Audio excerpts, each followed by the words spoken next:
Let's have a look at our forms integration with WS Form. For the purpose of this tutorial, I created an example form in WS Form.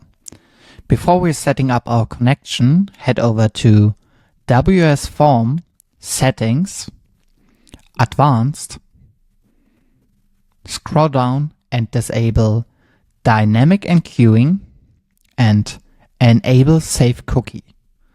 Both options need to be disabled to be use WS Form on a static site. We can now start setting up our connection. Go to Simply Static, Forms, and click Add New. We call it Contact Form 8. We choose Local WP, Webhook, WS Form, and before we continue, we need the form ID. So switch to the front end of your website where your contact form is embedded. Open up the inspector controls and take a look at the form.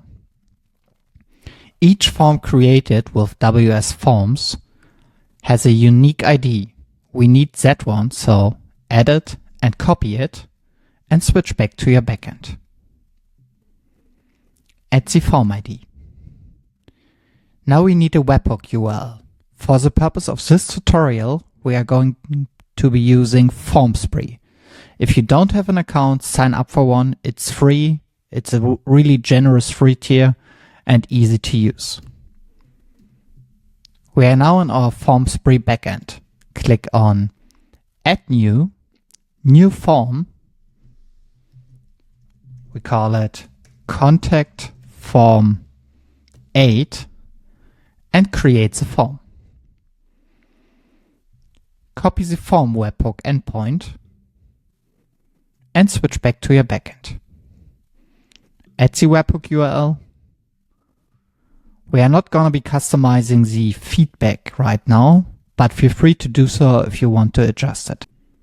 We can now publish our connection. Now that we have configured our connection, switch to Simply Static, Generate, and run a new static export.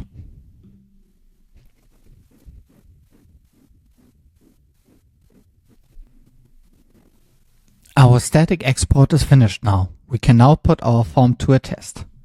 Go to your static website and visit Contact Form 8 and fill out the details.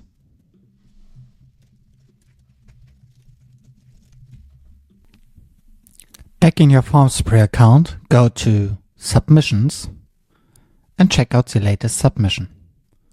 As you can see, this form was submitted with WS Form via our Simply Static integration directly to FormSpree.